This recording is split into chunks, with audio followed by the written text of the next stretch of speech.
അമേരിക്കയുടെ സാമ്പത്തിക ഉപരോധങ്ങൾക്ക് മുന്നിൽ ഇറാൻ തകർന്നടിഞ്ഞു എന്ന് വിശ്വസിക്കുന്നവരാണോ നിങ്ങൾ? എങ്കിൽ നിങ്ങൾക്ക് തെറ്റിയിരിക്കുന്നു.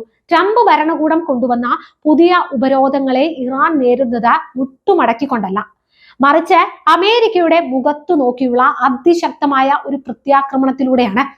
ഈ ഉപരോധങ്ങൾ ഇറാന് നേരെയുള്ളതല്ല, ലോകത്തെ മുഴുവൻ സ്വതന്ത്ര രാജ്യങ്ങൾക്കും എതിരെയുള്ള അമേരിക്കയുടെ തുറന്ന യുദ്ധ പ്രഖ്യാപനം ആണെന്നാണ് ഇറാൻ ലോകത്തോട് ഇപ്പോൾ തുറന്നു പറഞ്ഞിരിക്കുന്നത്.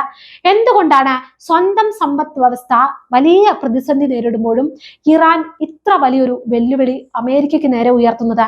ഇറാന് പണമില്ലെന്നും സൈന്യത്തിന് ശമ്പളം പോലും കൊടുക്കാൻ കഴിയാതെ അവർ തകർന്നടിയുകയുമാണെന്നുള്ള അമേരിക്കൻ പ്രസിഡന്റിന്റെ വിവാദങ്ങൾക്ക് പിന്നിലെ യഥാർത്ഥ സത്യം എന്താണ്? ഡോളറിനെയും ഉപരോധങ്ങളെയും മറികടക്കാൻ ഇറാൻ ഒളിപ്പിച്ചു വെച്ചിരിക്കുന്ന ആ മാസ്റ്റർ സ്ട്രോക്ക് അത് എന്താണ്? അന്താരാഷ്ട്ര നിയമങ്ങളെ നോക്കുകുത്തിയാക്കി അമേരിക്ക നടത്തുന്ന ഈ പുതിയ സാമ്പത്തിക അധിനിവേശവും അതിനെതിരെ ഇറാൻ നടത്തുന്ന സമാനതകളില്ലാത്ത ചെറുത്തുനിൽപ്പും നമുക്ക് ഈ വീഡിയോയിലൂടെ കൃത്യമായി തന്നെ പരിശോധിക്കാം. ഈ വീഡിയോ നിങ്ങൾ അവസാനം വരെ കാണുക. കാരണം ലോക മാധ്യമങ്ങൾ ചിലപ്പോൾ നമ്മളിൽ നിന്ന് മറച്ചു വെക്കുന്ന ചില യാഥാർത്ഥ്യങ്ങൾ നിങ്ങൾക്കിതിൽ കാണാൻ സാധിക്കും. കാര്യങ്ങളുടെ ഗൗരവം നമുക്ക് കൃത്യമായി ഒന്ന് പരിശോധിക്കാം. ആദ്യം, അമേരിക്കയും ഇറാനും തമ്മിലുള്ള പ്രശ്നങ്ങൾ ഇന്ന് പുതിയൊരു തലത്തിലേക്ക് കടന്നിരിക്കുകയാണ്. ഡൊണാൾഡ് ട്രംപ് ഭരണകൂടം പ്രഖ്യാപിച്ച പുതിയ സാമ്പത്തിക ഉപരോധങ്ങൾ കേവലം ഇറാനെ മാത്രം ബാധിക്കുന്ന ഒന്നാണോ? അല്ല എന്ന യാഥാർത്ഥ്യമാണ് നാം ആദ്യം മനസ്സിലാക്കേണ്ടത്. ഇറാന്റെ വിദേശകാര്യ മന്ത്രാലയ വക്താവ് ഇസ്മയിൽ ബഗായ് ചൂണ്ടിക്കാണിച്ച ഒരു സുപ്രധാന കാര്യമുണ്ട്. ഒരു പ്രകോപനവുമില്ലാതെ ഇറാന്റെ സമ്പദ് വ്യവസ്ഥയെ തകർക്കാൻ ശ്രമിക്കുന്ന അമേരിക്കൻ നടപടി ഐക്യരാഷ്ട്രസഭയുടെ അഥവാ UN ചാർട്ടറിന്റെ നഗ്നമായ ലംഘനമാണ്. എന്താണ് UN ചാർട്ടർ പറയുന്നത്? അതിലെ ആർട്ടിക്കിൾ 2 ഖണ്ഡിക 1 ലോക രാജ്യങ്ങൾക്ക് ഉറപ്പു നൽകുന്ന ഒരു അടിസ്ഥാന തത്വമുണ്ട്. അത് രാജ്യങ്ങളുടെ പരമാധികാര സമത്വമാണ്. അതായത് ലോകത്തുള്ള എല്ലാ രാജ്യങ്ങൾക്കും അവരുടേതായ സ്വാതന്ത്ര്യവും സ്വയംഭരണാവകാശവും ഉണ്ട്. ആ പരമാധികാരത്തെയാണ് അമേരിക്ക ഇന്ന് തങ്ങളുടെ സാമ്പത്തിക ബലം ഉപയോഗിച്ച് തച്ചുടയ്ക്കുന്നത്. ഇവിടെ അമേരിക്കയുടെ തന്ത്രം വളരെ വ്യക്തമാണ്. അവർ ഇറാനെ മാത്രമല്ല ഉപരോധിക്കുന്നത്, ലോകത്തെ എവിടെയുമുള്ള സ്വതന്ത്രമായി പ്രവർത്തിക്കുന്ന വിദേശ ബാങ്കുകളെയും വ്യവസായങ്ങളെയും ഇറാനുമായുള്ള നിയമപരമായ കച്ചവടത്തിൽ നിന്ന് അമേരിക്ക വിലക്കുകയാണ്. ഇത് എങ്ങനെ ന്യായീകരിക്കാൻ കഴിയും?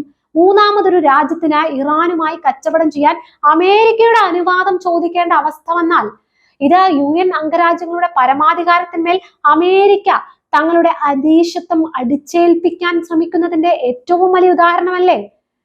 ഇത് ലോകത്ത് പൂർണ്ണമായും ഒരു പുതിയ കൊളോണിയലിസം പുനഃസ്ഥാപിക്കാനുള്ള അമേരിക്കൻ ശ്രമമായാണ് ഇറാൻ വിലയിരുത്തുന്നത്. പണ്ട് വിദേശ രാജ്യങ്ങൾ ആയുധം കൊണ്ട് മറ്റു രാജ്യങ്ങളെ കീഴടക്കിയിരുന്നെങ്കിൽ ഇന്ന് അമേരിക്ക ചെയ്തു കൂട്ടുന്നത് എന്താണ്?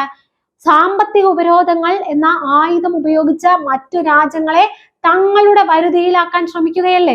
അമേരിക്കയുടെ ഇല്ലാത്ത അധികാരം ഉപയോഗിച്ചുള്ള ഇത്തരം അന്യായമായ സമ്മർദ്ദങ്ങൾക്ക് അന്താരാഷ്ട്ര സമൂഹം ഇനിയും വഴങ്ങുകയാണെങ്കിൽ അത് ലോക രാജ്യങ്ങളുടെ സ്വയം ഭരണാധികാരത്തിന്റെ സമ്പൂർണ്ണ തകർച്ചയ്ക്ക് വഴിവെക്കുമെന്നാണ് ഇറാൻ വളരെ വ്യക്തമായ ശക്തമായ മുന്നറിയിപ്പ് നൽകുന്നുണ്ട്. ഈ സാമ്പത്തിക അടിച്ചമർത്തലുകൾക്കെതിരെ ലോക രാജ്യങ്ങൾ ഒന്നിക്കണമെന്നും തങ്ങളുടെ പരമാധികാരം സംരക്ഷിക്കാൻ ഏതറ്റം വരെയും പോകുമെന്നുമാണ് ഇറാൻ വ്യക്തമാക്കിയിരിക്കുന്നത്. ഇവിടെയാണ് അമേരിക്കൻ പ്രസിഡന്റ് ഡൊണാൾഡ് ട്രംപിന്റെ പുതിയ അവകാശവാദങ്ങളെ നമ്മൾ യുക്തിസഹമായി പൊളിച്ചെടുക്കേണ്ടത്. സാമ്പത്തിക ഉപരോധങ്ങൾ കൊണ്ട് മാത്രം ഒരു രാജ്യത്തെ വീഴ്ത്താൻ കഴിയില്ലെന്ന് മനസ്സിലാക്കിയതോടെ സൈനിക ശക്തി ഉപയോഗിക്കുമെന്ന നിരന്തരമായ ഭീഷണിയുമായി അദ്ദേഹം രംഗത്തെത്തി. എന്നാൽ സ്വന്തം രാജ്യത്തിന്റെ പരമാധികാരവും ആത്മാഭിമാനവും അടിയറവ് വെക്കുന്ന തരത്തിലുള്ള യാതൊരു നയതന്ത്ര അടിമത്തത്തിനും ഇറാൻ തയ്യാറല്ല. ഇനി ട്രംപ് ലോക മാധ്യമങ്ങൾക്ക് മുൻപിൽ അഴിച്ചുവിടുന്ന വാദങ്ങൾ നിങ്ങൾ നോക്കുക. ഇറാന് പണമില്ല, അവരുടെ വ്യോമസേനയോ നാവികസേനയോ ഇപ്പോൾ പ്രവർത്തിക്കുന്നില്ല, സൈന്യത്തിന് കൃത്യമായി ശമ്പളം നൽകാൻ പോലും അവർക്ക് കഴിയുന്നില്ല. ഇതിനെല്ലാം പുറമെ ഇറാനിൽ 350% പണപ്പെരുപ്പമുണ്ടെന്നും അദ്ദേഹം അവകാശപ്പെടുകയാണ്. ഇറാന്റെ പ്രതിരോധ വീര്യത്തെ ലോകത്തിന് മുന്നിൽ തരം താഴ്ത്തിക്കാട്ടാനും ഇറാന്റെ പതനം ഉറപ്പാണെന്ന് വരുത്തി തീർക്കാനുമുള്ള വളരെ കൃത്യമായ ഒരു സൈക്കോളജിക്കൽ വാർഫെയർ അഥവാ മനഃശാസ്ത്രപരമായ യുദ്ധമല്ലേ ഇത്? എന്നാൽ അമേരിക്ക വർഷങ്ങളായി തുടരുന്ന ക്രൂരമായ ഉപരോധങ്ങളെ അതിജീവിച്ചാണ് ഇറാൻ ഇന്നും മുന്നോട്ട് പോകുന്നത് എന്ന യാഥാർത്ഥ്യം അമേരിക്ക മനഃപൂർവ്വം മറച്ചുവെക്കുകയാണ്. എന്നാൽ ഈ പോരാട്ടങ്ങൾക്കിടയിൽ രാജ്യത്തെ സാധാരണ ജനങ്ങൾ അനുഭവിക്കുന്ന സാമ്പത്തിക ബുദ്ധിമുട്ടുകളെ ഇറാന്റെ പുതിയ പ്രസിഡന്റ് മസൂദ് പെസഷ്കിയാൻ വളരെ യാഥാർത്ഥ്യബോധത്തോടെയാണ് കാണുന്നത്. ഇവിടെയാണ് ഇറാന്റെ നയതന്ത്രത്തിലെ സത്യസന്ധത നാം കാണേണ്ടത്. അദ്ദേഹം ജനങ്ങളോട് കള്ളം പറയുന്നില്ല. യുദ്ധവും സാമ്പത്തിക ഉപരോധങ്ങളും ജനങ്ങളുടെ ദൈനംദിന ജീവിതത്തെ ബാധിച്ചിട്ടുണ്ടെന്ന് അദ്ദേഹം തുറന്നു സമ്മതിക്കുന്നുണ്ട്. ജനങ്ങളുടെ ഈ ബുദ്ധിമുട്ടുകൾ പരിഹരിക്കാനും ഭരണ സംവിധാനം കൂടുതൽ മെച്ചപ്പെടുത്താനും ഇറാൻ ഭരണകൂടം പ്രതിജ്ഞാബദ്ധമാണെന്ന് അദ്ദേഹം പറയുന്നു. അമേരിക്കൻ ഉപരോധങ്ങളുടെ ഏറ്റവും ക്രൂരമായ മുഖം ഈ അവസരത്തിൽ നമ്മൾ ചർച്ച ചെയ്യേണ്ടതുണ്ട്.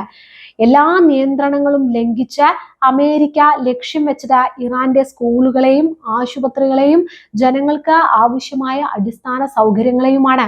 ജീവൻ രക്ഷാ മരുന്നുകൾ പോലും ജനങ്ങൾക്ക് ലഭ്യമാക്കാത്ത അവസ്ഥ സൃഷ്ടിക്കുക, അതുവഴി ജനങ്ങളെ ഭരണകൂടത്തിന് എതിരാക്കുക, ഇതൊക്കെയായിരുന്നു അമേരിക്കൻ ലക്ഷ്യമെന്നാണ് റിപ്പോർട്ടുകൾ പറയുന്നത്. ഈ അനാവശ്യ യുദ്ധം അവസാനിപ്പിക്കേണ്ടതിന്റെ ആവശ്യകതയെക്കുറിച്ച് സംസാരിക്കവേ Iran president Masoud Pezeshkian American ഭരണകൂടത്തിന്റെ ഈ വികൃതമായ മുഖമാണ് ലോകത്തിന് മുന്നിൽ തുറന്നു കാട്ടിയത്. ഈ ക്രൂരതകൾ കാരണം അമേരിക്ക ഇന്ന് ലോകമെമ്പാടും വെറുക്കപ്പെട്ട ഒരു രാജ്യമായി മാറിയിരിക്കുകയാണെന്ന് അദ്ദേഹം ചൂണ്ടിക്കാട്ടുന്നു. അപ്പോൾ സ്വാഭാവികമായും ഒരു ചോദ്യം ഉയരും, ഇത്രയൊക്കെ സാമ്പത്തികമായി ഞെരുക്കിയിട്ടും ലോകത്തെ ഏറ്റവും വലിയ സാമ്പത്തിക ശക്തി ഉപരോധിച്ചിട്ടും ഇറാൻ എങ്ങനെയാണ് പിടിച്ചു നിൽക്കുന്നതെന്ന്. അവിടെയാണ് ഇറാന്റെ മാസ്റ്റർ സ്ട്രോക്ക് നമ്മൾ കാണേണ്ടത്. അമേരിക്കൻ ഡോളറിന്റെയും പരമ്പരാഗത സാമ്പത്തിക വ്യവസ്ഥകളെയും ആശ്രയിക്കാതെ തന്നെ പുതിയൊരു സാമ്പത്തിക ലോകക്രമം തന്നെ കെട്ടിപ്പടുക്കാൻ ഇറാൻ ശ്രമിക്കുകയാണ്.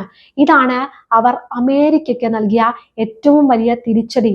അമേരിക്കൻ നിയന്ത്രണത്തിലുള്ള സ്വിഫ്റ്റ് പോലുള്ള അന്താരാഷ്ട്ര ബാങ്കിംഗ് സിസ്റ്റത്തിൽ അതിൽ നിന്ന് ഇറാനെ പുറത്താക്കിയപ്പോൾ അവർ തളർന്നില്ല. പകരം അവർ ചെയ്തെന്താണ്? മറ്റു രാജ്യങ്ങളുമായി ചേർന്ന് ബദൽ സാമ്പത്തിക സംവിധാനങ്ങൾ വികസിപ്പിച്ചെടുക്കാൻ അവർക്ക് സാധിച്ചു. പുതിയ വ്യാപാര പങ്കാളികളെ കണ്ടെത്തിയും തദ്ദേശീയമായ ഉൽപാദനം വർദ്ധിപ്പിച്ചും അവർ ഒരു പ്രതിരോധ സമ്പദ് വ്യവസ്ഥ തന്നെ കെട്ടിപ്പടുത്തു. ഇതുകൂടാതെ ആധുനിക സാങ്കേതിക വിദ്യയുടെ സഹായത്തോടെ രാജ്യത്തിന്റെ അടിസ്ഥാന സൗകര്യങ്ങൾ മികച്ച രീതിയിൽ കൈകാര്യം ചെയ്യാനും അവർ പഠിച്ചു. അമേരിക്ക തങ്ങളെ ഒറ്റപ്പെടുത്താൻ ശ്രമിച്ചപ്പോൾ സമാന ചിന്താഗതിയുള്ള മറ്റ് രാജ്യങ്ങളുമായി ചേർന്ന് അവർ പുതിയ കൂട്ടുകെട്ടുകൾ ഉണ്ടാക്കി.